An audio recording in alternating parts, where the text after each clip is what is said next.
Halo, selamat siang semuanya. Teman-teman wartawan yang sudah datang. Selamat siang buat Dr. Benny, buat Dr. Tria.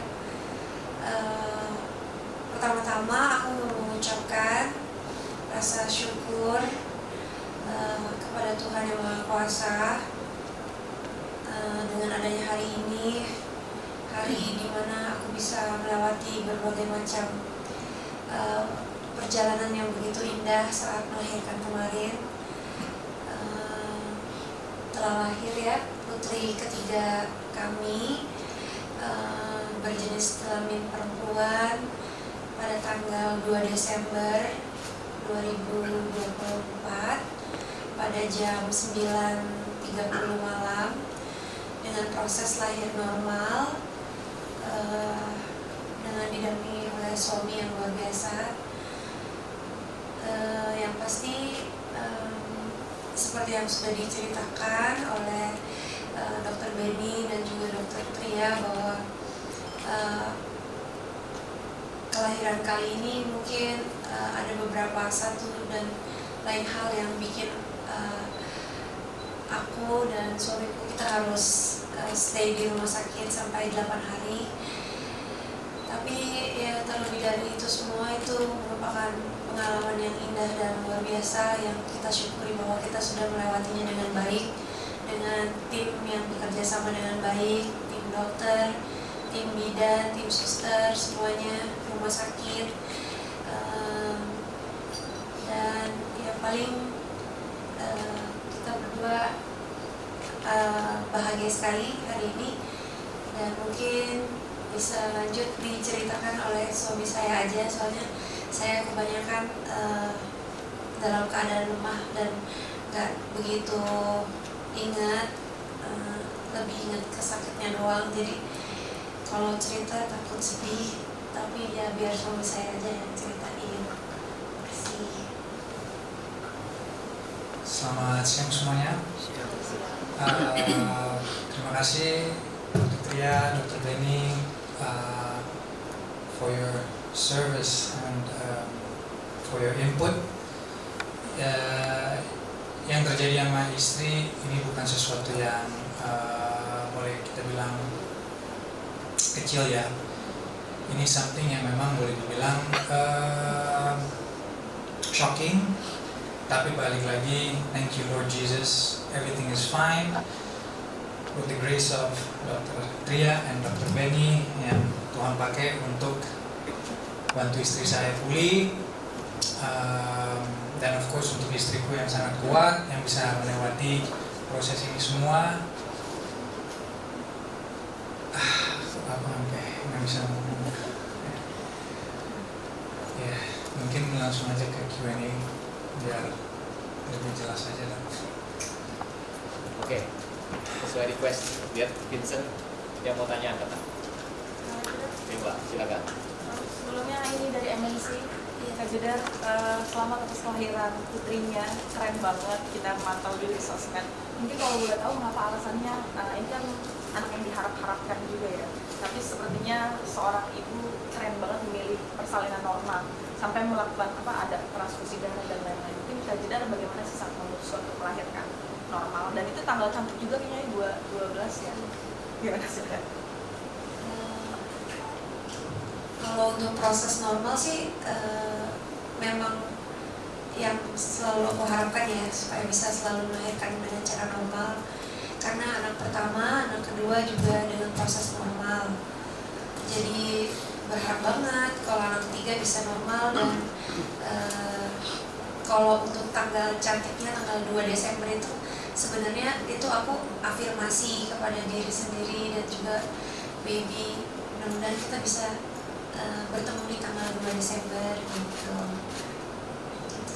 Perbedaannya apa sih Kak? Karena kan ini udah 3 kali normal ya, dan ini menjadi bikin trauma nggak sih? Karena kan kemarin sempat 8 hari baru masuk. Kalau saat ini sih saya masih trauma ya, masih takut gitu, masih dalam proses recovery juga gitu. Cuma biasanya hal-hal kayak gini akan menjadi kenangan yang indah, apalagi ketika ketemu sama sang buah hati, semuanya tuh terbayarkan, semuanya menjadi apa ya, pengalaman yang luar biasa aja buat kita berdua gitu. Tambahan sih. Oke. Silakan. Oh, mungkin dari kendaraannya itu memang proses untuk pulih memang harus ada transfusi darah, karena memang saat melahirkan itu kan banyak darah yang keluar, jadi itu bukan karena buat boost sistemnya, bukan, itu memang proses untuk pulihnya. Ini kan berarti abis melahirkan ibunya berpisah dengan anak ya sih, itu menyusui dan lain-lain, tapi bagaimana? Sesuai dengan proses aja sih. Setelah melahirkan biasanya anaknya kan dibawa dulu sama dokter yang memang apa tuh nama dokternya? Dokter anak untuk cek jari-jarinya, telinganya, matanya dan lain-lainnya. Saat itu dia masih di ruang persalinan. Jadi sesuai dengan SOP aja sebenarnya. Cuma sesudah itu kan seharusnya menyusui, tapi kan keadaan mamanya saat itu mungkin belum stabil. Tapi bayi itu saya juga edukasikan bahwa bayi itu kalau lahir masih bisa 3 hari tanpa ASI ya dok. Ya, jadi pas banget. Walaupun babynya nggak langsung dapat ASI, tapi memang bayi itu bisa 3 hari tanpa. So everything is fine, prosesnya juga sesuai. Jadi pas banget 3 hari itu mamanya lagi lemas, lagi pulih. Hari keempatnya mamanya udah membaik, bayinya langsung bisa ASI. Walaupun ASInya nggak banyak, cuman cukup. Sebenarnya tadi belum dikenalkan putrinya bernama siapa, Itu berat badan nanti. tujuan. Oh, saya tahu. Baby Verhak nomor 3. Oke, ada pertanyaan lagi? Mungkin bisa diinfokan Berat tinggi badannya mungkin kak. tidak usah nama gitu, tapi informasi. Beratnya 3 kilo, Beratnya 3,1, panjangnya 4 beratnya 49. Bayinya sempurna, segar, healthy, cantik. Mungkin bisa ditambahin kenapa dipilih nama itu, background. cm. Nanti aja. Nanti aja Pak. Ya silakan. Mungkin untuk dokter ya boleh dijelaskan penyebab plasenta lengket itu kenapa? Saat itu memang kontraksi rahim mungkin kurang baik ya, karena memang harusnya terjadi kontraksi setelah bayi lahir, plasenta itu akan lahir dengan otomatis dengan kontraksi rahim yang baik. Di saat itu kontraksi rahim kurang baik, kita sudah berikan obat-obatan untuk membuat lebih baik. Cuman memang waktu itu kita memang ada terkejar-kejar dengan waktu. Jadi memang kita itu ada standar waktu untuk melahirkan. Gitu. Ya, memang hal itu kadang terjadi, tetapi memang sudah pasti semua persalinan kita harus antisipasi kejadian perdarahan pasca persalinan. Memang tadi saya bilang terjadi 1-5 di antara 100 persalinan dan tetap semua harus tetap kita antisipasi. Kadang-kadang persalinan anak pertama nggak ada resiko apapun bisa terjadi perdarahan. Ya kan? Ya.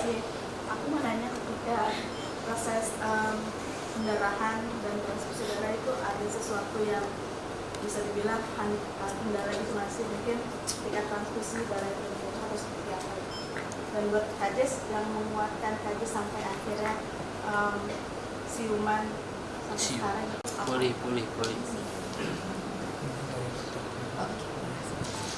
Jadi sebenarnya kalau kita transfusi, semua darah itu sudah diperiksa di PMI.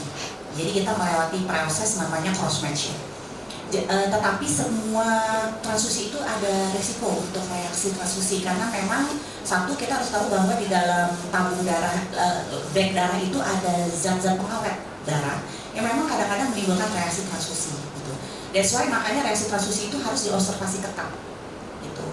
Kita harus lihat apakah pasien memang ada menggigil, demam, bahkan kalau yang sampai berat itu bisa sampai sesak nafas, sampai hilang kesadaran. Kalau itu reaksi ringan. Kalau buat Kades sendiri ketika ditransfusi reaksinya Demam dan menggigil, kita bilang itu reaksi ringan sebenarnya. Jadi bisa dilanjutkan ke reaksi ke transfusi berikutnya sebenarnya setelah diberikan obat.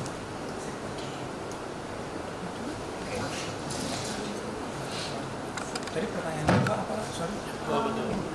proses ketika sampai akhirnya siuman tuh berapa lama sih tadi yang sadar?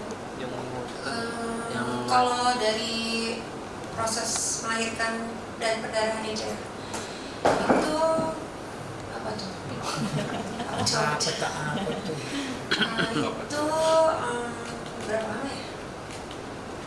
Sebenarnya sadar ya, cuman yang memang mungkin lemes gitu, bukan tidak siuman, sadar gitu, cuman lemas karena kehilangan darahnya cukup banyak gitu. Cuman mungkin sampai benar-benar Kayak rasanya tuh pernah nggak jongkok tiba-tiba berdiri cepet-cepet terus rasanya kelengan. Nah kelengan itu mungkin nggak 3 detik tapi mungkin on off aja sebenarnya, tapi sadar. Aku ajak ngobrol nyambung tapi mungkin jawabannya 0,3 detik lebih lama, ada delaynya, cuman sadar kok. Kok sekarang